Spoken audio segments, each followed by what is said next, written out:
We are back, and we have a veteran of the show here with us, and a gentleman by the name of Rick Stripp. How you doing, buddy?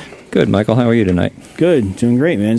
Having a good time so far. Absolutely. And we have a lovely young lady next to you by the name of Shelby LaBar. Hi, Shelby. Hello. How are you doing? I'm good. How are you? I'm doing great. You had a good time today? Of course. Yeah, we spent the day down at the Inner Harbor and had lunch over in Fells Point. So Shelby and her family and Rick, we got the chance to see some of Baltimore. And tonight, the reason why having Rick and Shelby down, if most of you probably remember, Rick wrote a book back, how long, about a year ago? A year or two ago? About a year and a half now. Called Mommy, I Wish I Could Tell You What They Did to Me in School Today, which is a book about... it's a book about nonverbal special needs children that get abused while they're at school, not by students but by staff members.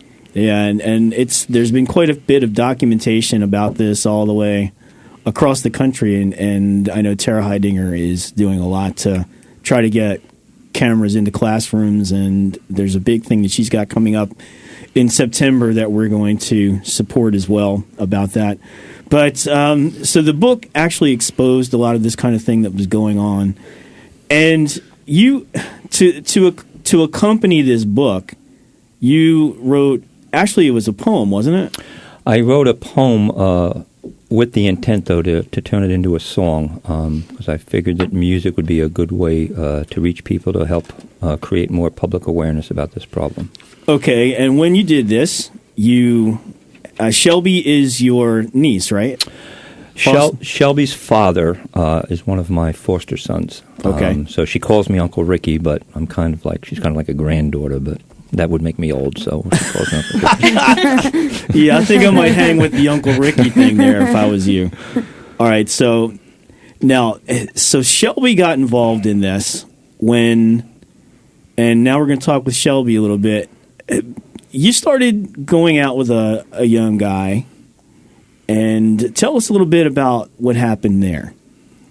Him and his friend were ice fishing, and his friend fell through the ice, and he tried to save him, and both of them got stuck under the ice, and both of them lost their lives, and Uncle Ricky came to our house one day that week to comfort me, and then that was when the whole song was getting started. All right, well, let's go back just one more second. And what was his name again? Clyde. Clyde? Yeah. And how old was he? 15. He was 15, and he died. It's tragic. That's just absolutely tragic. But so Rick came over to help get you through this, and you had a lot of, you had the desire to work with special needs children once you got out of high school, correct? After reading Uncle Ricky's book and reading how much you can change them, yes. All right, so he heard you sing and was blown away, wasn't he? No, actually. He didn't know if I could sing or anything when he asked me if I liked to, and I said yeah, and he asked my parents if it would be okay, and then they said to ask me, and they did, and it led to the song. All right, so here's what I want to do now. I want to play the song that you did. It's the song that was written by Rick, sung by Shelby, and you did all the vocal parts on this, right? Correct. We debuted this back a while ago, but I want to play it again for everybody just so they'll get an idea of what it was. So go ahead, Kristen, hit that, and then when we come back, we'll talk a little bit more about it.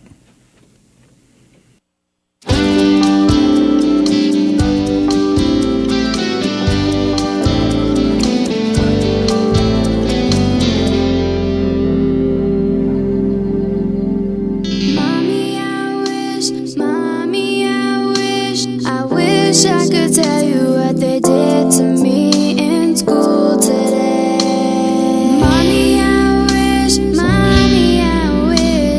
wish I could tell you what they did to me in school.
I must tell you, I love your harmonies. You got such a great voice.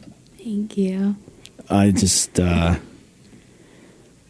know everybody who listens to it kind of brings a tear to their eye. I just think you did a great job on that. We have some of these to give away. It's the CD. Oh, do we? Yeah, we do. All right. Well, that's if anyone would love a copy of the CD. And Rick, did you bring books too? Yes, he did. All right. You want to do a combo thing?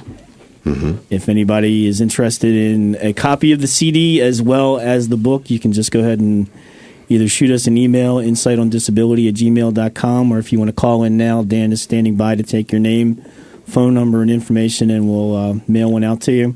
We got 4 copies here that we can 4 do copies. That for. Okay, Mm-hmm. we can get more. So, wow, how did you? I guess I'm kind of taken back here.